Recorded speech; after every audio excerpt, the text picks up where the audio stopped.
ನಮಸ್ಕಾರ ಎಲ್ರಿಗೂ ಸರು ಚಾನಲ್ಗೆ ಸ್ವಾಗತ. ನಾನಿವತ್ತು ಆಲೂಗೆಡ್ಡೆ ಬಾಂಬೆ ಸಾಗು ಮಾಡಿ ತೋರಿಸ್ತಾ ಇದ್ದೀನಿ, ಹಾಗೂ ಪೂರಿ ಮಾಡಿ ತೋರಿಸ್ತಾ ಇದ್ದೀನಿ. ನೋಡಿ, ಇಲ್ಲಿ ಮೀಡಿಯಂ ಸೈಜು 4 ಆಲೂಗೆಡ್ಡೆ ತಗೊಂಡು ಒಂದು 7 ರಿಂದ 8 ವಿಸಲ್ ಕೂಗಿಸ್ಕೊಳ್ಳೋಣ. ಕ್ಲೋಸ್ ಮಾಡಿ 7 ರಿಂದ 8 ವಿಸಲ್ ಇದು ಬರಲಿ.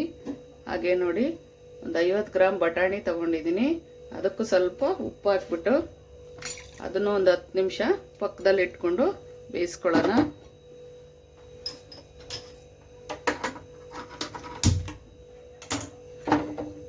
ನಿಮಿಷ ಬೆಂದರೆ ಸಾಕು ಬಟಾಣಿ.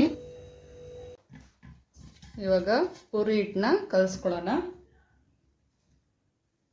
ನೋಡಿ, ಈ ಕಪ್ಪಲ್ಲಿ 2 ಕಪ್ಪು ಗೋಧಿ ಹಿಟ್ಟನ್ನ ತಗೊತಾ ಇದ್ದೀನಿ.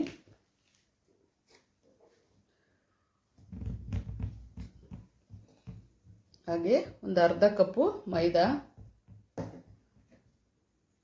ಒಂದು 1/4 ಕಪ್ಪು ಉಪ್ಪಿಟ್ಟು ಮಾಡ್ತೀವಲ್ಲ ಆ ರವೆ,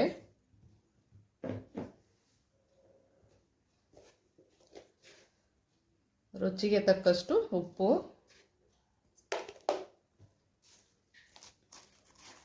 ಹಾಗೆ 1 ಸ್ಪೂನು ಸಕ್ಕರೆ. ಇದನ್ನು ನೀಟಾಗಿ ಮಿಕ್ಸ್ ಮಾಡ್ಕೊಳ್ಳೋಣ ಫಸ್ಟು.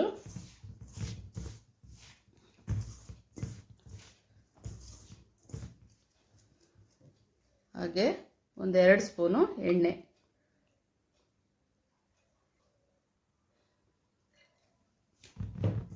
ಇದನ್ನು ಕೂಡ ಮಿಕ್ಸ್ ಮಾಡಿಕೊಂಡು ಸ್ವಲ್ಪನೇ ನೀರು ಹಾಕ್ಕೊಂಡು, ಜಾಸ್ತಿ ತೆಳುವು ಇರಬಾರ್ದು, ಜಾಸ್ತಿ ಮಂದನೂ ಇರಬಾರ್ದು, ಆ ರೀತಿ ಕಲಿಸ್ಕೊಳ್ಳೋಣ.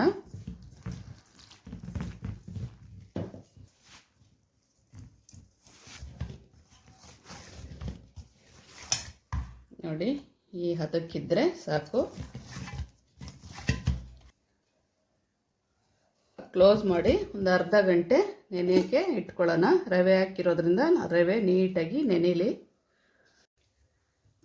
ಇವಾಗ ನೋಡಿ, ಆಲೂಗೆಡ್ಡೆನ ಒಂದು 8 ವಿಸಲ್ ಕೂಗಿಸ್ಕೊಂಡು ಸಿಪ್ಪೆ ತೆಗೆದು ತಣ್ಣಗಾದ ನಂತರ ಈ ರೀತಿ ಸ್ಮ್ಯಾಶ್ ಮಾಡಿ ಪಕ್ಕಕ್ಕೆ ಇಟ್ಕೊಳ್ಳೋಣ.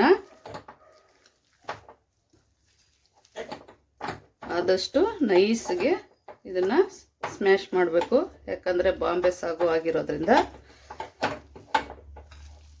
ನೋಡಿ, ಈ ರೀತಿ, ಅಥವಾ ಕೈಯಲ್ಲಾದರೂ ನೀವು ಮಾಡ್ಕೋಬೋದು.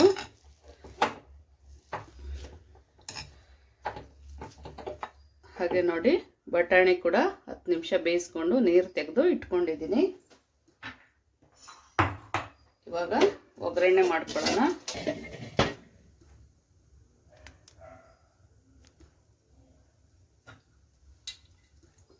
ಒಂದು 3 ಸ್ಪೂನು ಎಣ್ಣೆ ಸೇರಿಸ್ತಾ ಇದ್ದೀನಿ. ಎಣ್ಣೆ ಸ್ವಲ್ಪ ಬಿಸಿಯಾಗಲಿ.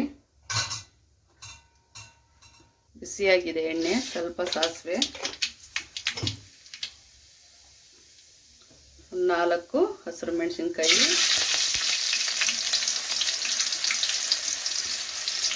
ಸ್ವಲ್ಪ ಕರಿಬೇವು,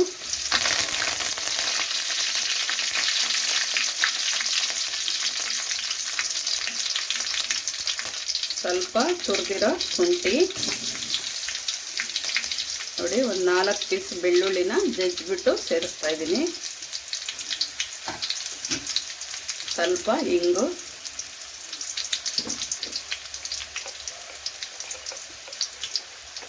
ಸ್ವಲ್ಪ ಅರಿಶಿನ. ಸ್ವಲ್ಪ ಇದನ್ನು ಫ್ರೈ ಮಾಡ್ಕೊಳ್ಳೋಣ.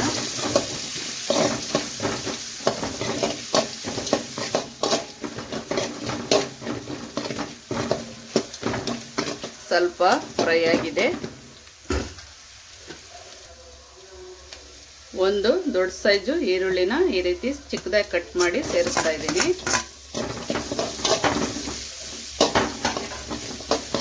ಈರುಳ್ಳಿ ಸ್ವಲ್ಪ ಕಲರ್ ಚೇಂಜ್ ಆಗೋವರೆಗೂ ಬೇಯಿಸ್ಕೊಳ್ಳೋಣ. ಈರುಳ್ಳಿ ಸ್ವಲ್ಪ ಫ್ರೈ ಆಗಿದೆ. ನೋಡಿ, ಒಂದು ದೊಡ್ಡ ಸೈಜು ಟೊಮೊಟೊನ ಸೇರಿಸ್ತಾ ಇದ್ದೀನಿ. ಹಾಗೆ ಬೇಯಿಸಿಟ್ಕೊಂಡ ಬಟಾಣಿ ಕೂಡ ಸೇರಿಸ್ತಾ ಇದ್ದೀನಿ. ಸ್ವಲ್ಪ ಟೊಮೊಟೊ ಬೇಯೋದಕ್ಕೆ ಉಪ್ಪು,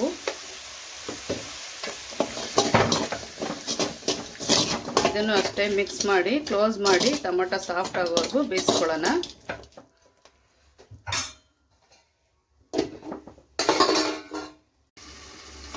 ಇವಾಗ ಟೊಮೊಟೊ ನೋಡಿ ಸಾಫ್ಟಾಗಿ ಬೆಂದಿದೆ. ನೋಡಿ ಆಲೂಗೆಡ್ಡೆನ ಸೇರಿಸ್ತಾ ಇದ್ದೀನಿ.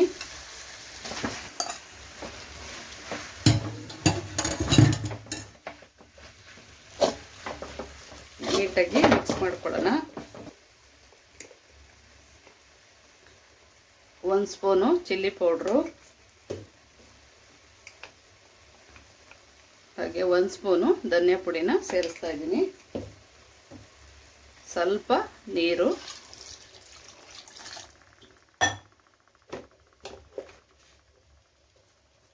ಇನ್ನು ಸ್ವಲ್ಪ, ಆವಾಗಲೇ ಟೊಮೊಟೊ ಬೇಯಕ್ಕೆ ಸ್ವಲ್ಪ ಹಾಕಿದ್ದೆ, ಇವಾಗ ಸ್ವಲ್ಪ ಉಪ್ಪು,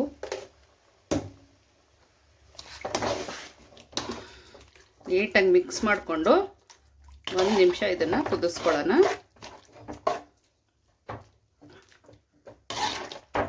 ಜಾಸ್ತಿ ತೆಳುವೂ ಇರಬಾರ್ದು, ಜಾಸ್ತಿ ಗಟ್ಟಿನೂ ಇರಬಾರ್ದು, ಮೀಡಿಯಮ್ ಹದಕ್ಕಿದ್ರೆ ಚೆನ್ನಾಗಿರುತ್ತೆ ಸಾಗು.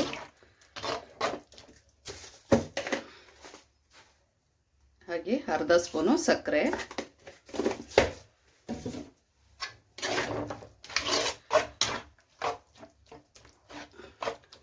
ಇವಾಗ ಇದನ್ನ 1 ನಿಮಿಷ ಕುದಿಸ್ಕೊಳ್ಳೋಣ. ಮಧ್ಯ ಮಧ್ಯ ಮುಚ್ಚಳ ತೆಗೆದು ತಿರುಗಿಸ್ತಾ ಇರಬೇಕು.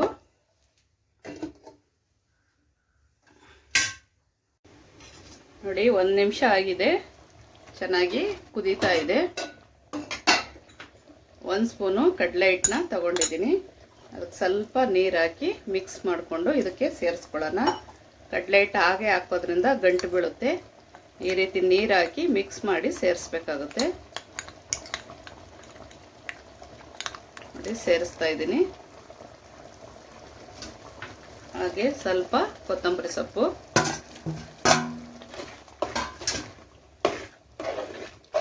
ಇದನ್ನ ಇವಾಗ ಇನ್ನೊಂದು 2-3 ಸೆಕೆಂಡ್ ಕುದಿಸ್ಕೊಂಡ್ರೆ ಸಾಗು ರೆಡಿ ಆಯಿತು. ಉಪ್ಪು ಖಾರ ನೋಡಿ, ಉಪ್ಪು ಕಮ್ಮಿ ಇದ್ರೆ ಉಪ್ಪು ಸೇರಿಸ್ಕೊಳ್ಳಿ, ಖಾರ ಕಮ್ಮಿ ಇದ್ರೆ ಸ್ವಲ್ಪ ಚಿಲ್ಲಿ ಪೌಡ್ರನ್ನ ಸೇರಿಸ್ಕೊಳ್ಳಿ.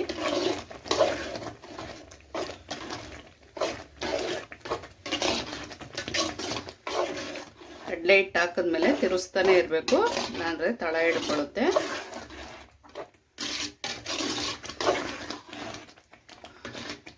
ನೋಡಿ ಇಷ್ಟು ಗಟ್ಟಿಗಿದ್ರೆ ಸಾಗು ಪೂರಿ ಅಥವಾ ಚಪಾತಿ ಜೊತೆ ತಿನ್ನಕ್ಕೆ ಚೆನ್ನಾಗಿರುತ್ತೆ. ಇವಾಗ 2-3 ನಿಮಿಷ ಇದು ಕುದ್ದಿದೆ. ಇದನ್ನ ಪಕ್ಕಕ್ಕೆ ಇಟ್ಕೊಂಡು ನಾವು ಪೂರಿಗೆ ಎಣ್ಣೆನ ಕಾಯಕ್ಕೆ ಇಟ್ಕೊಳ್ಳೋಣ.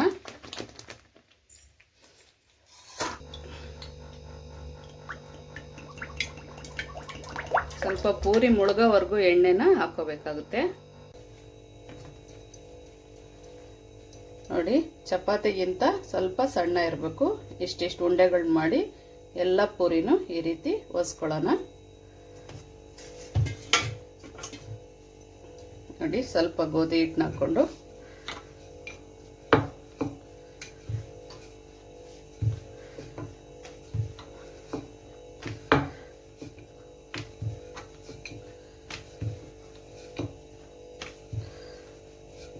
ಜಾಸ್ತಿ ತೆಳು ಇರಬಾರ್ದು, ಜಾಸ್ತಿ ಮಂದನೂ ಇರಬಾರ್ದು. ಇವಾಗ ಎಣ್ಣೆ ಕಾಯ್ದಿದೆ, ಪೂರಿನ ಬೇಯಿಸ್ಕೊಳ್ಳೋಣ.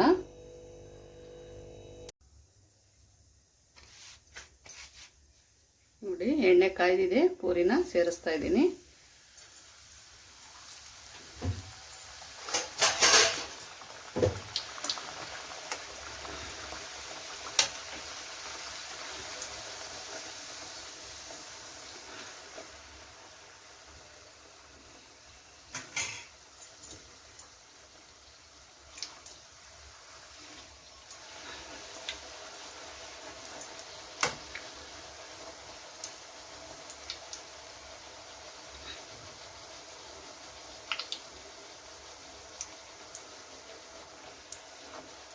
ನೋಡಿ ಇಷ್ಟೇ ಪೂರಿ ಸಾಗು.